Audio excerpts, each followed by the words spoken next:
Bienvenidos de nuevo a otro programa de conversaciones académicas. En esta ocasión tengo un gran invitado muy especial, el profesor Carlos Eduardo Peláez. Profesor Carlos Eduardo Peláez, muchas gracias por aceptar la invitación aquí a mi programa, Conversaciones Académicas.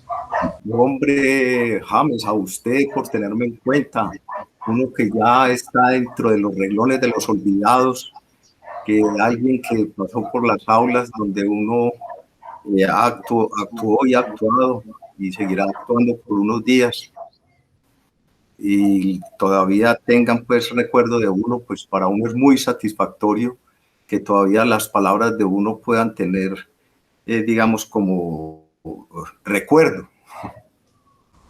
Claro que sí, profe. Usted fue uno de mis primeros profesores cuando entré a estudiar filosofía en la UTP.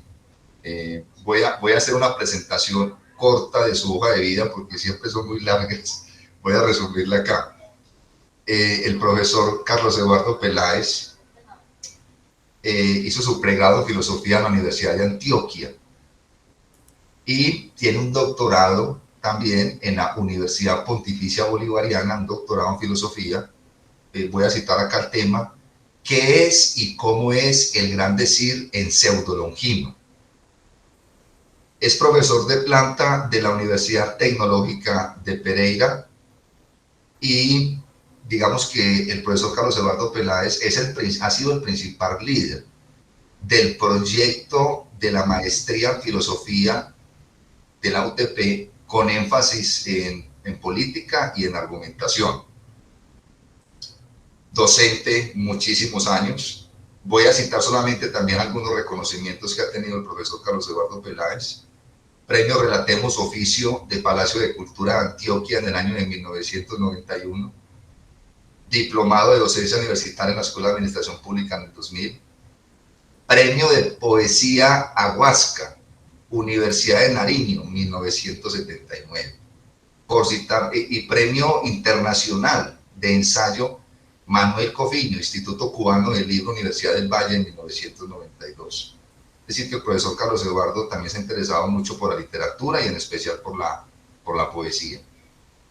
Sus cursos son muy amplios, pero principalmente se ha enfocado en la filosofía antigua. Principalmente diría yo en presocráticos, pero yo creo que más en Platón y en Aristóteles, y en filosofía medieval. Digamos que esa es como su línea de trabajo. Bueno, profesor Carlos Eduardo, aquí pues como le dije, hizo un pequeño resumen de su hoja de vida y es el director también de la maestría en filosofía con énfasis en política de argumentación. Yo quiero empezar con una pregunta personal. Yo sé que la respuesta puede ser muy larga, como le digo a los invitados, pero es una pregunta que a mí me gusta realizar. ¿Usted por qué se inclinó por la filosofía? Cuénteme cómo fueron sus inicios. ¿Usted por qué terminó estudiando filosofía? No, yo no terminé estudiando filosofía, sino que empecé a estudiar en filosofía.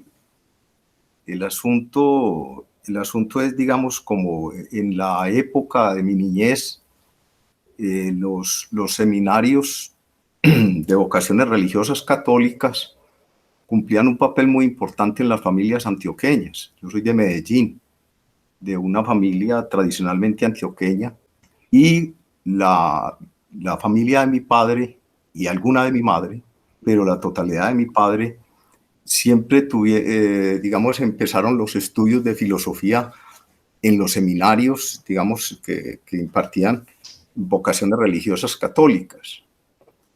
El primer primo nuestro, digamos, por la edad, termina filosofía, no se gradúa en sacerdote y continúa pues otras carreras como el derecho y la medicina.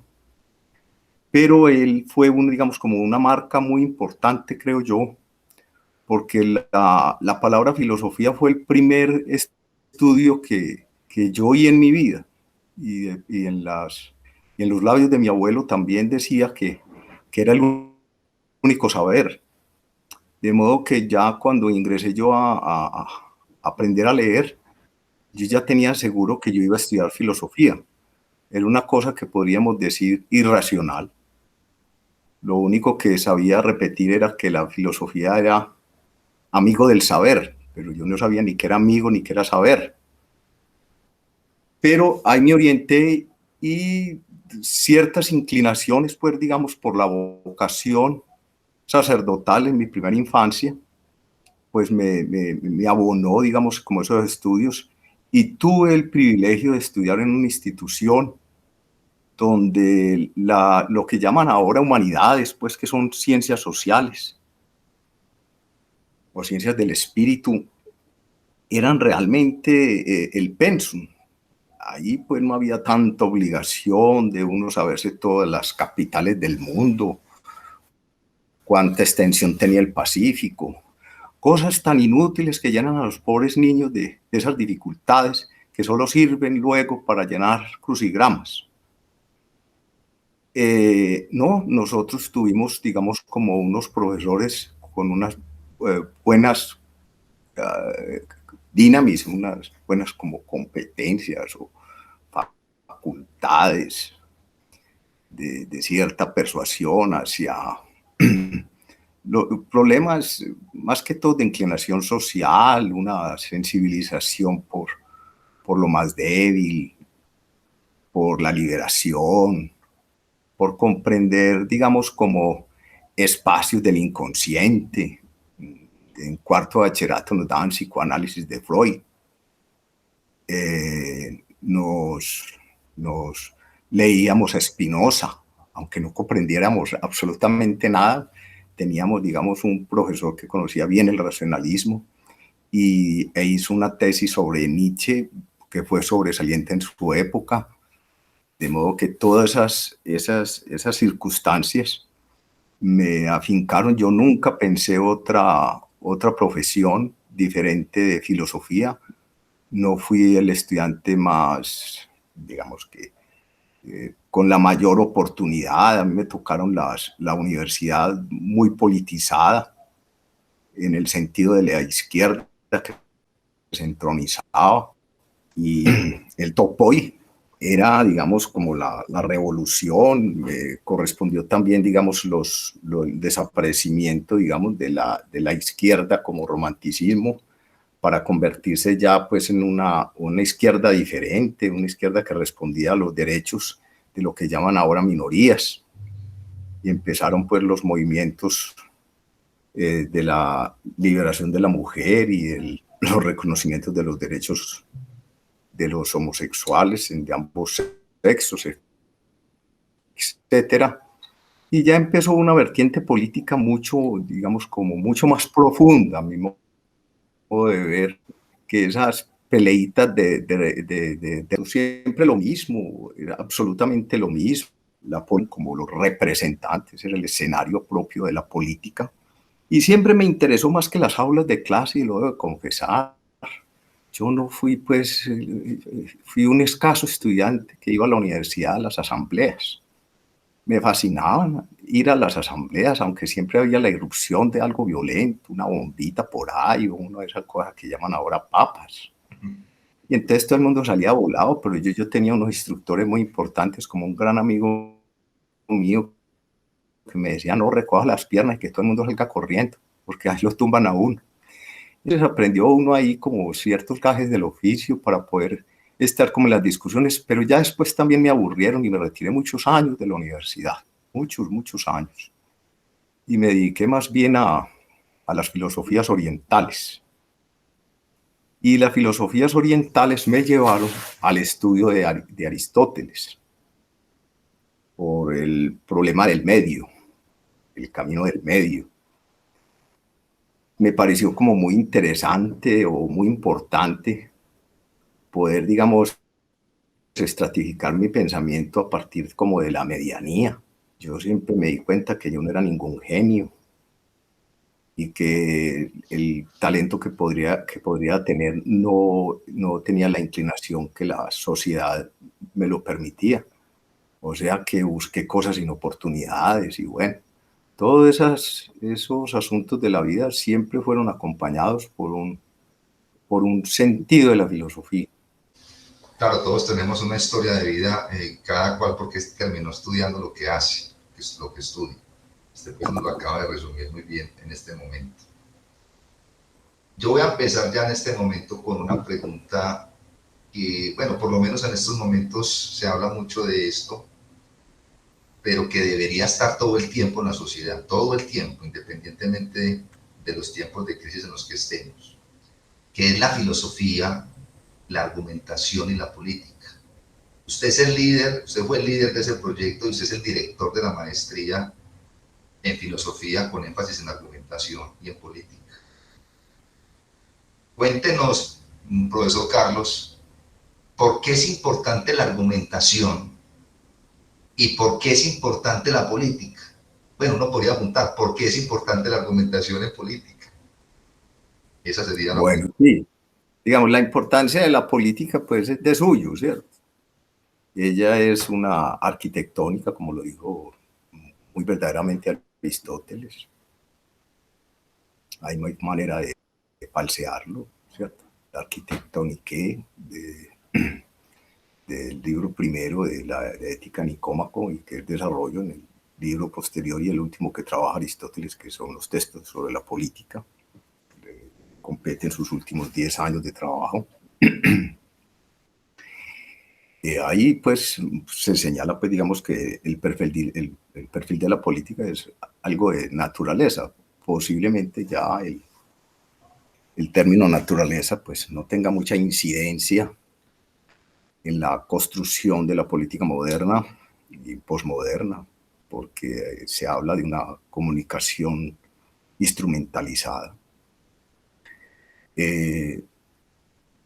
A mí esa unión, pues digamos que en la presentación que usted me realiza de poesía y poder, pues lo realizo a partir también del poder de la pathos, de la persuasión. Me parece que ahí nació, digamos, como ese principio. La maestría nació inicialmente bajo un proyecto de política y moral, donde, digamos, se desarrollaban los campos kantianos, sobre todo, con miras pues a un desarrollo moral como el que propende Colbert y, pues, y otros, digamos, dedicados al desarrollo. Y además de eso, digamos, como la política de la justicia del año 70, ¿cierto? Como la de Rawls, etcétera, de acción comunicativa de Habermas. Pero, digamos, tenía un sentido, digamos, muy de una moral política. Pero la necesidad, digamos, de la interdisciplina fue lo que me llamó la atención. Una vez yo siempre fui muy dedicado, aunque las clases nunca las dediqué al estudio de la retórica antigua, pues fueron, digamos, ha sido uno de los objetos de mis inquietudes. Y el problema de la pathos, de la persuasión, pues ha sido uno de los primarios. Esa posición, pues digamos, no me correspondía en las aulas de clase porque por lo general los pedidos de los currículos eran de epistemología platónica, de metafísica de Aristóteles. Y solo cuando en los viejos tiempos, en los buenos viejos tiempos de la Escuela de Filosofía, se podía tener tres cursitos perfectamente de filosofía, entonces ahí podía tocar pequeñas cosas de la retórica. Y una vez tuve una invitación de parte de la Universidad de Caldas y de la Universidad del Quindío a que desarrollara unos asuntos sobre la argumentación. Y eso tuvo una recepción enorme, enorme. Y la gente quedó como muy... Entonces, esa interdisciplina me nació allí. Empecé a ver que el interés de la gente de derecho, de la gente de medicina, de mucha gente de ingeniería, se inclinaban por tener una argumentación. Todos me imagino que con puras intuiciones. Entonces, ese fue, digamos, como el momento. buscar una interdisciplina con la filosofía, y ahí dio la argumentación. Y entonces se cambió el sentido de la énfasis en política moral por política y argumentación. Y ha tenido, digamos, unos efectos, que sea la palabra tan fea, digamos, importantes, se han podido formar ahí en la disciplina política y argumentativa, no solo los abogados, sino muchos médicos, ingenieros, psicólogos, economistas. Es algo paradójico. Muy pocos estudiantes de filosofía al comienzo, porque se becaban, la universidad tenía un desarrollo mucho más importante sobre las notas, que esa, digamos, opresión decimal no existía mucho, digamos, al menos en mi rigor. No era el punto formativo. Yo nunca he creído en la educación, sino en la formación. Es algo que está más apegado, digamos, al nivel de la naturaleza, de los individuos. Yo creo todavía digamos, como en las dinámicas naturales, en esas capacidades, los talentos que muchas personas tienen y que son indiscutibles. Alguien muy inclinado al racionalismo kantiano, yo creo que hasta el positivismo de Comte, me decía mi hombre, pero ¿cómo es posible que todavía estés pensando pues en asuntos de naturaleza? Y yo le decía, hombre, vea, el día que me digan a mí cómo nace un Rimbaud o uno de esos grandes músicos del Pacífico, que están alejados de cualquier, digamos, lo que llaman ahora que oportunidades. ¿De dónde surgen? Cuando me expliquen ese surgimiento, yo dejo de creer en esa antigua concepción del genio. Entonces me parece que esa unión de genio, ese pensamiento tardoantiguo del genio, pues le posibilita a uno como asuntos para la educación, mirar los talentos de los estudiantes, que todos son distintos. Eso no es una medida. Que ¿cuánto sabe usted del Teeteto de Platón? ¿Y cuánto sabe usted de la metafísica del libro primero de Aristóteles? No, eso sí, no, así no es la educación. La formación es algo que le compete al individuo. El individuo es el que forma. En un aula de clase existe un formado y unos formandos. El profesor es el formado. Los otros, yo no sé si con una ética ejemplar, puede ser que esa concepción de la ejemplaridad aristotélica esté inmersa ahí. Pero el estudiante lo que tiene que, a partir de su propia inquietud, de su propia intuición, de sus propios gustos, alcance su formación y hasta donde él pueda llegar, de acuerdo a su disciplina, al carácter que haya formado, las oportunidades sociales, la formación anterior que tuvo en los grados inferiores. Bueno, todas esas cosas convergen para tener un estudiante, digamos, como más sólido. De ahí viene la palabra solidaridad, de sólido. Eso es lo que se trata de formar. Personas sólidas, que dejen, digamos, que tengan la capacidad de oír, que no se oigan completamente a sí mismos, no como ese encuentro de Valle Inclán y otro autor que hablaron durante horas y ninguno de los dos supo qué dijo el otro. Eso no, digamos, ese es el problema retórico o el problema de lo que llaman de la argumentación por excelencia. La argumentación no es el aniquilamiento, no es el proceso lingüístico de la derrota y de la preponderancia de la ideología. Es el convencimiento que puede doblar, digamos, como las fuerzas de la muerte, como lo pensó Esquilo en los Euménides. Es, digamos, la política, no de una política agónica, sino una política de la paz de las almas. es como lo pensó correctamente Platón en la línea de Gorgias, en el Fedro. Es una palabra que convence sin constreñir. El problema, digamos, de los auditorios de la retórica moderna o de la argumentación están dados pues casi que como en antilogias, y que en los argumentos más fuertes, como la peitos arcaica, era, digamos, como esa livianidad que no pesa. Era una comunicación de las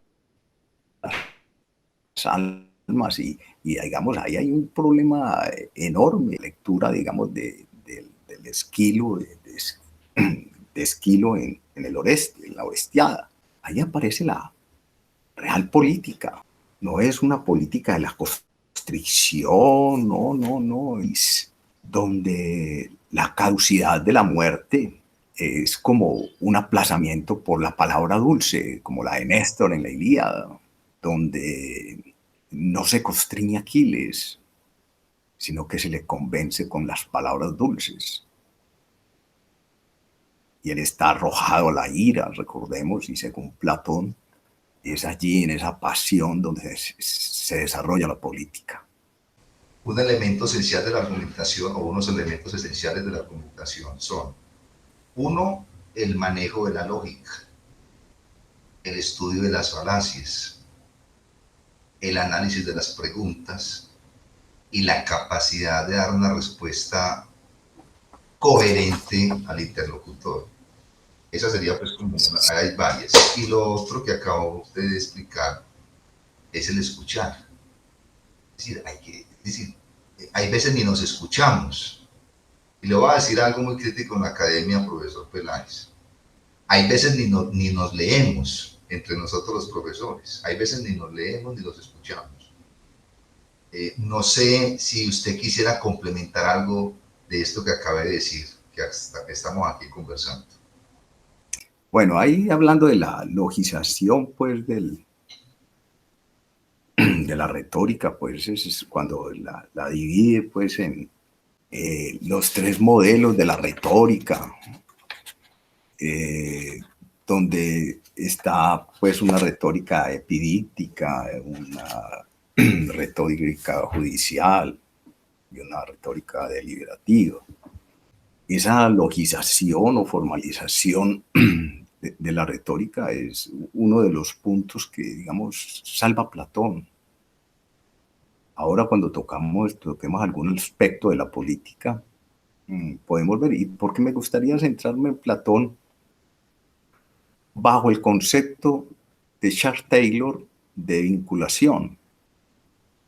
Yo quisiera leer un pedacito para que entendamos un poco lo que Platón pensaba entre el encuentro de los retores y los filósofos. Muy bien. Aparte, pues, del Teeteto. Entonces, cuando él dice,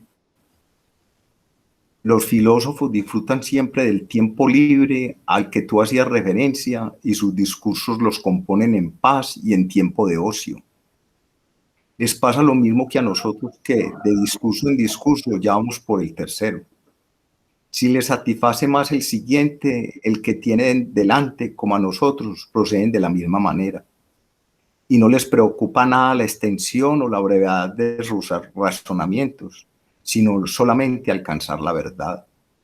Los otros, en cambio, siempre hablan con la urgencia del tiempo. Y ese es el problema de la medida de la palabra retórica, que está constreñida por los límites de su función pública en las asambleas y en los tribunales. Eso se contrapone al ocio, es, digamos, como ya, digamos, en los tribunales había un tiempo, la tal clesídra, y había tiempos para la exposición. En el Teeteto, Platón arremete contra eso, y lo hace en el momento de la política, en que se corre el riesgo de muerte. Fijémonos que en la defensa de Sócrates, pues el problema no es la muerte. El problema es señalar que, que la opinión de la masa es la incomprensión de la filosofía. El filósofo como aquel que tiene mucho tiempo para dialogar, y él lo dice en la apología, ¿cierto? Si yo tuviera más tiempo para convencer, pues, pero ya tengo que dedicarme a la muerte que dicta el tiempo. Ese es el momento de una retórica constreñida por la función pública de las asambleas, a diferencia de lo que ahorita hablamos de la arcaica pathos, poco mencionada, digamos, en las academias y tal, porque es el momento donde la retórica y la poesía aún estaban unidas. Se puede establecer un poco en los discursos que aparentemente son logizables, de Gorgias, que son los dos únicos discursos completos que tenemos de los llamados presocráticos. El elogio a Helena y la defensa a Palamedes son los únicos que tenemos, digamos, de cuerpo entero en la historia de nuestro pensamiento occidental. Y lo digo nuestro porque pertenecemos a las lenguas occidentales y por tanto nuestro pensamiento está vinculado al léxico, a la sintaxis, a lo que se llamaba gramática. La lengua es la expresión del lenguaje.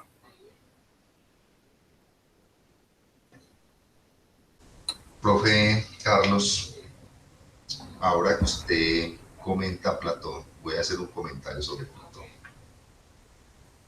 Hay un filósofo analítico, Guaigea, que hizo una cita diciendo... sí, profe, ¿cuál es? We had. We had, correcto. Y entonces él dice más o menos, pues según la traducción, toda la filosofía es una nota a pie de página de Platón. Bueno, ha tenido diversas interpretaciones. Entre ellas, no solamente Platón, sino algunos autores, bueno, uno lo puede pensar así, que en Grecia o en los griegos están, digamos, los problemas fundamentales de la filosofía. Y si yo me apego, digamos, a una interpretación de este filósofo, pues se va a decir que prácticamente lo que hicimos fue ampliar todo lo que dijo Platón. Bueno, Platón tiene muchas ideas sobresalientes en Occidente. Quizás el mito de la caverna es de los más importantes. Su reflexión de la política y del rey filósofo y toda la influencia que ha tenido en Occidente y la influencia que tuvo Sócrates en Platón. De hecho, hay un filósofo que se llama Karl Popper que trabaja el mundo 3, donde también hace referencia a Platón para hablar del mundo 3. Entonces, Platón ha sido un filósofo, y hago la última referencia de Platón por el momento. El famoso cuadro de Rafael, donde Rafael, en un cuadro, en una pintura que es atemporal, ubica a los presocráticos, algunos presocráticos, y ubica en el centro de la pintura a Platón y Aristóteles, considerados los dos más grandes filósofos de la antigüedad según los medievales. De todo esto que he dicho, ¿usted cree que usted estaría de acuerdo con esa afirmación de Guaige de que toda la filosofía es una nota al pie de página de Platón? Hombre, yo no diría que es una afirmación, yo digo que es una evidencia. Eso es ahí la presencia misma de lo práctico, ¿cierto? Del hecho. Es que él es el fundador de la filosofía. Lo otro que nosotros tenemos de la filosofía, pues son como, digamos, fragmentos de pensadores que Giorgio Colli pues los ubica como unas escuelas, pero realmente lo que queda de ellos es muy poco, casi que los problemas los tenemos que ver a partir de Platón y Aristóteles. Y ese, pues ese buen chiste que se enojan tanto pues los derridianos y etcétera. filosofía y tal, o incluso pues más allá de los que hablan del imperio del significante, pues se enojan un poquito, ¿cierto? Porque dicen que hay filosofías como que nuevas o cosas, o como respuestas pues a los problemas y tal. Pero realmente es el fundador. Vea, piense usted una cosa, James. Digamos, la ciudad de Pereira se llama así, por Carlos Javier Pereira, que es el fundador. Así él lo haya visto de lejos a la ciudad. Medellín se llama así, casualmente, también de un Javier. Medellín. No, pues como vino aquí que un filólogo a decir que Medellín venía de Mediné. No, eso es el apellido de un señor que apellidó Medellín. Entonces los fundadores siempre están presentes en el objeto creado, para hablar pues epistemológicamente. De modo que no, eso es una evidencia. Bueno, Platón, bueno, voy a decir algo acá un poquito apresurado, pues estamos conversando y aprendiendo. Algunos dicen que el fundador de la filosofía, bueno, que la filosofía empezó con Tales de Mileto. Hay un texto de Bernabé y otros autores, pues porque dicen que Tales de Mileto fue el primero en intentar dar una explicación racional del mundo, cuando se pasa del mito al logos. Y luego la palabra filosofía va a surgir con Pitágoras. Bueno, usted nos está diciendo que está de acuerdo, digamos, que los problemas fundamentales, digamos, están en Platón, y que en ese sentido pues está de acuerdo con la posición de Whitehead. No sé si quieren ampliar un No, poco. la palabra filosofía aparece en primera instancia en Platón, en primera instancia. Aparece en el Gorgias. Esa es, digamos, la primera acreditación de la palabra filosofía. Se hablaba de sabio, que después lo hacen, digamos, en la vertiente de la sofística, hacen pues como una diferencia en ese momento de la ilustración del periodo clásico. Hacen una diferencia entre filósofo y retor, y la filosofía pues comienza, digamos, a tener como un curso. Lo que los otros eran, digamos, la palabra filósofos, yo creo que aparece pues de pronto en Pitágoras, pero realmente, fíjese usted, ese dialoguito hermoso y que siempre actual, que es el banquete o el simposio, es realmente la explicación de la palabra filosofía. O sea, pues digamos, antes de Platón esa palabra no tenía ningún funcionamiento, no tenía significación. Se hablaba de Sofoy, de Sofos, se hablaba de sabios. Ahí está, pues digamos, el texto tanto de Nicómaco como de Política, donde se señala la diferencia entre el filósofo, el teoreticos y el teoreticos y el sabio. Entonces, pues digamos, Tales de Mileto no fue que racionalizó. Eso, pues digamos, ese problema yo creo que hay que tocarlo con pincitas, ¿cierto? Porque eso es una versión completamente positivista del siglo XIX. No, él no fue ningún experimentador ni nada de esas cosas. Él Tales de Mileto lo que pensó fue en la unidad, la posibilidad de digamos, de una unidad de pensamiento. Digamos, lo que podríamos decir ahí es un inicio del logos. Eso sí realmente, y no de un logos apofántico, sino de un logos que pudiese explicar la fisis, independiente digamos, del concepto religioso. Entonces ahí vemos los enfrentamientos de poesía y filosofía desde muy temprano. porque el carácter de la poesía siempre ha tenido un carácter divino. Es una fuerza que arrasa, es hija de Afrodita, y, digamos casi que las cuerdas de Apolo, etcétera.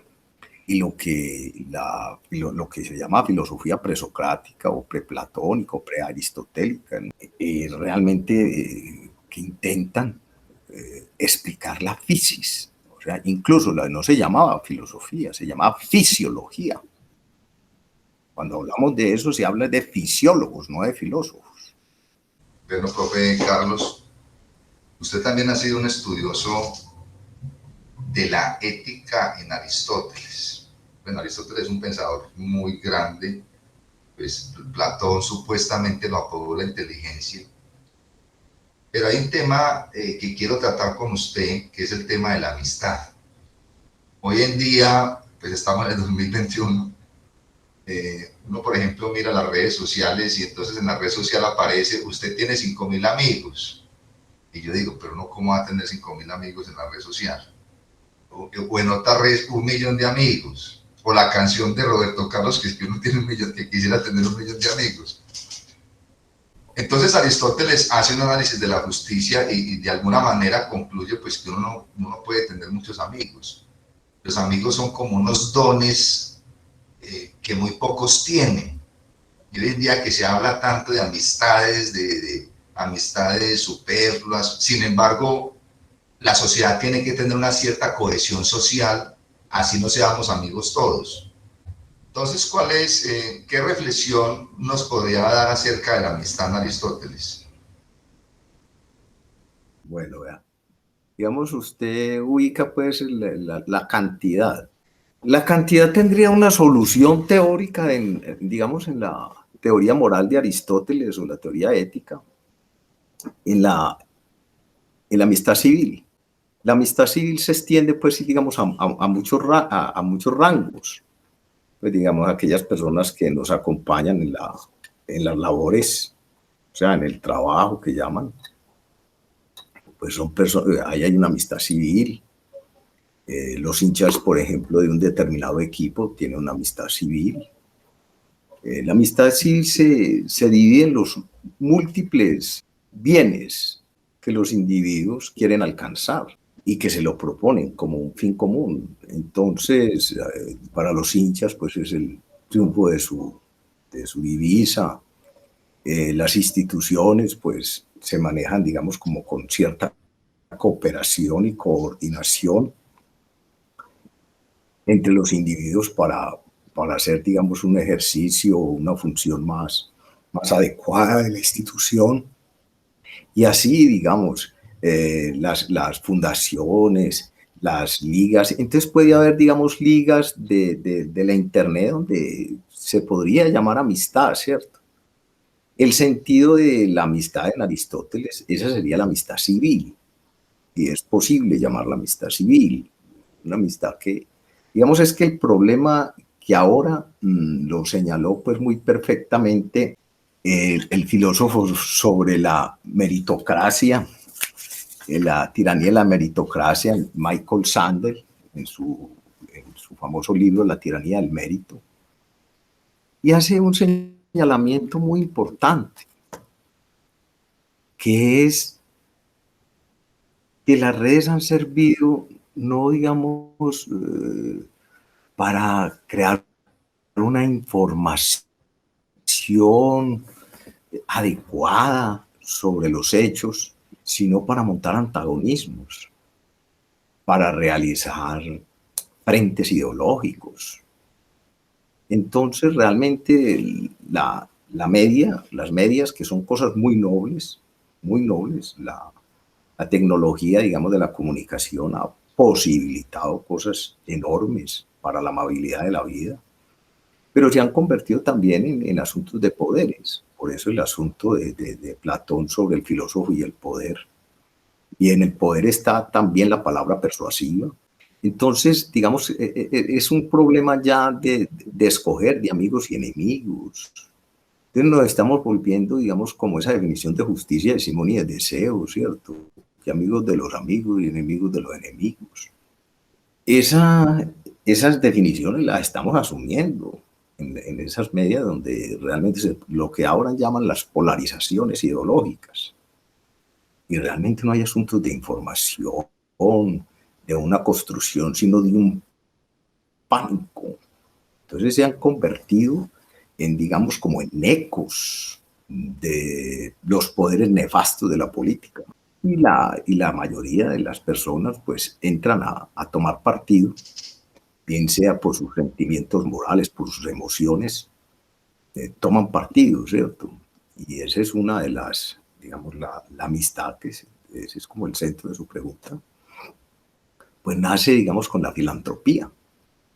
Cuando yo reconozco al otro, en el otro un hombre, y creo que es mi semejante, y ya inmediatamente yo me inclino porque él es mi semejante. Pensemos, por ejemplo, los viajeros que se encuentran a través del viaje, o unos coetáneos, si una persona está en el extranjero y quiere, digamos, como tener una cierta solidez, pues si encuentra a alguien que tiene el acento que él reconoce, pues ya tiene como cierta filantropía.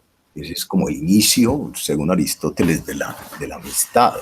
La filantropía, digamos, es como el fundamento mismo del amor al otro. Ya, a mí me parece que hay cosas de la amistad en Aristóteles, él la divide, ¿cierto? Y hace como todo lo de él, unas clasificaciones que llaman los posmodernos racionalistas, pero realmente son diferencias, son conocimientos. Como el conocimiento que Platón nos lo mostró en el comienzo del Teeteto, también tenemos conocimiento del camino de Larisa. Nosotros sabemos dónde vivimos, y eso es un conocimiento. Nadie al salir de la casa se pierde, a no ser pues que tenga unas patologías que lo conduzcan a eso, ¿cierto? Él, en esa división que él hace de la amistad por utilidad, de la amistad por placer, y ya digamos como la amistad prístina, que es la amistad por virtud, en esas diferencias pues encontramos la multiplicidad de los encuentros filantrópicos de las sociedades. Esa, digamos, ese sentido de Aristóteles de la conformación del ser social o el hombre político dentro de esa antropología, ¿cierto? Es una antropología que nos señala que la amistad son la palabra es filia, ¿cierto? Las filiaciones que tenemos con otros. Lástima, digamos, la barrera grande que tuvo Atenas con el extranjero.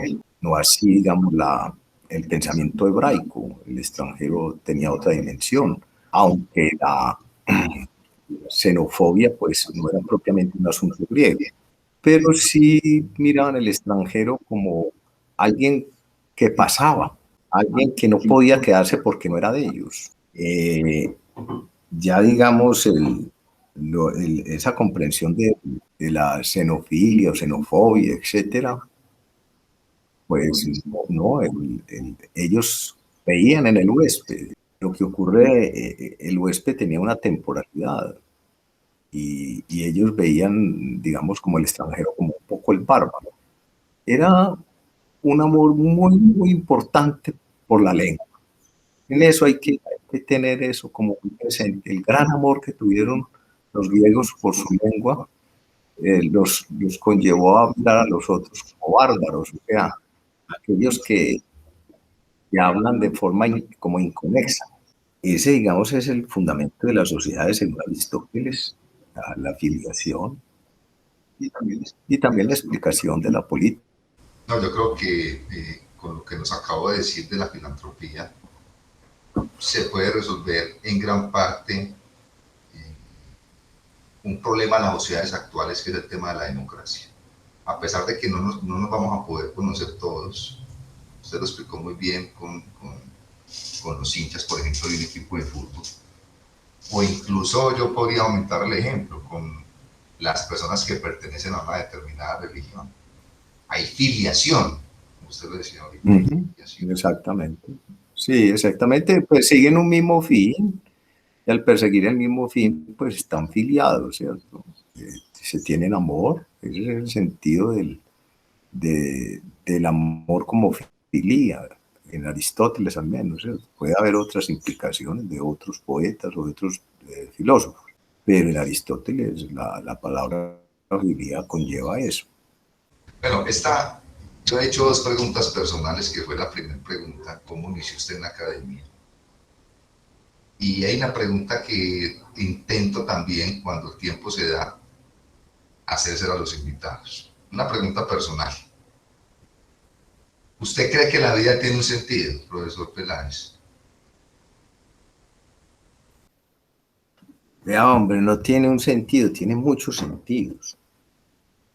Debemos, digamos, como de decodificar un poco eso, esa cosa de que recupere el sentido de la vida, busque el sentido de su vida, etc. La vida, como Aristóteles no lo subrayó, es un acto, o sea, como el ver, o el hablar, o el pensar, o el caminar, eso es un acto.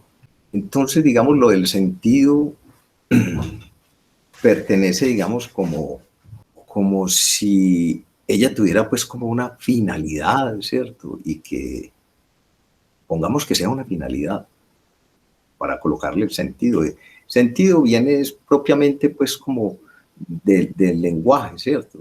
Que hay significación y la significación va hacia un sentido, pero el sentido no podemos olvidar que es pues digamos como una pregunta ahorística, o sea, indefinida. Los múltiples sentidos, volvámonos pues digamos un poco humanos, demasiado humanos, pues el sentido de la vida la da la vida misma. Lógicamente que los sentidos son múltiples, ¿cierto? No es el mismo sentido de una persona que persigue las cosas del espíritu a la persona que aspira a la riqueza, o la persona que aspira a la riqueza y aspira al poder político para obtenerla, pues realmente tiene que disque un sentido, ¿cierto?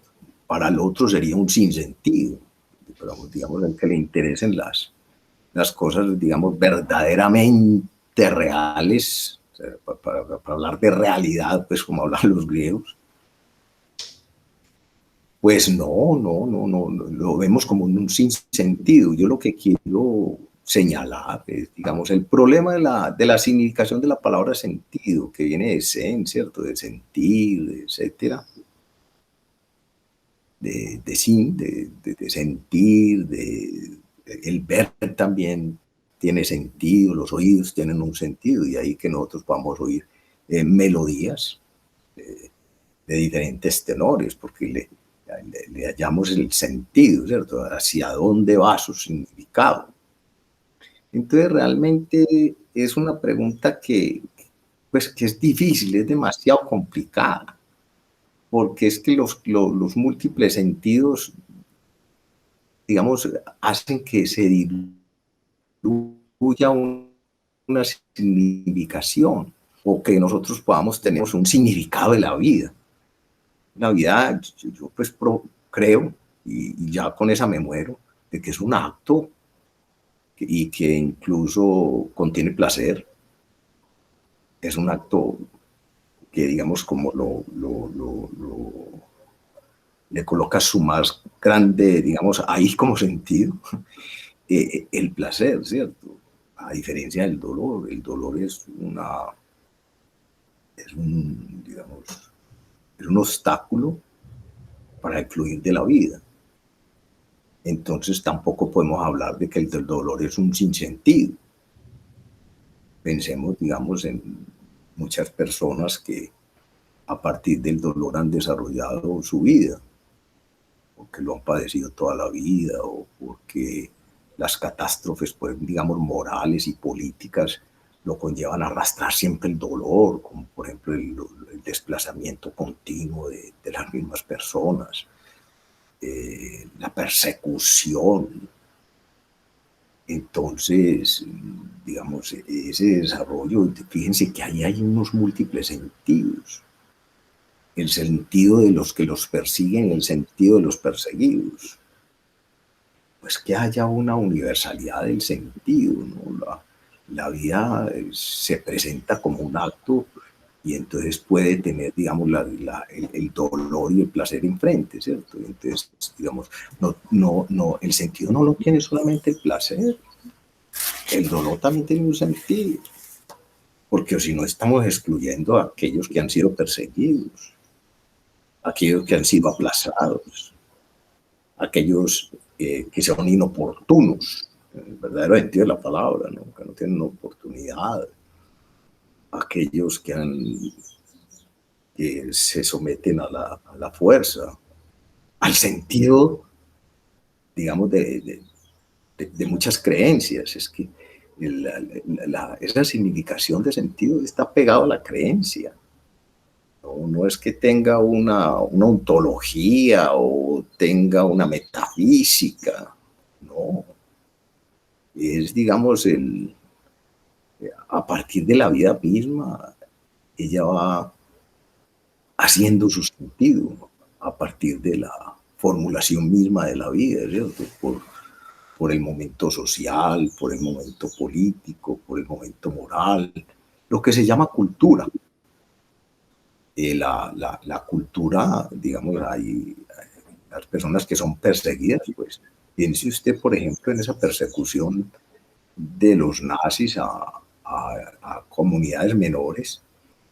Esas comunidades menores encontraban en esa flaqueza un sentido. Yo no sé si es el sentido de la supervivencia o el sentido del aguante, pero realmente en esas comunidades de negros, gitanos, hebreos, los de la Europa oriental, ellos tenían un sentido ahí en ese aplacamiento. O sea, no podemos pensar como una universalidad, como que la vida la contiene en sí. No es de por sí. No es de por sí. El sentido es una forma, yo creo, como de la creencia. Profe Carlos Eduardo, muchas gracias por esa respuesta. Pues a mí me puso a pensar mucho. Y hemos tenido una conversación larguita. Empezamos desde sus inicios, hablamos de la argumentación, de su papel en la política, luego hablamos de Platón, Aristóteles y el tema de la amistad, y terminamos con el sentido de la vida. Yo quiero agradecerle mucho, ya que fue mi profesor en la universidad, haberme aceptado esta invitación al programa. Vuelvo y lo repito, hombre, James.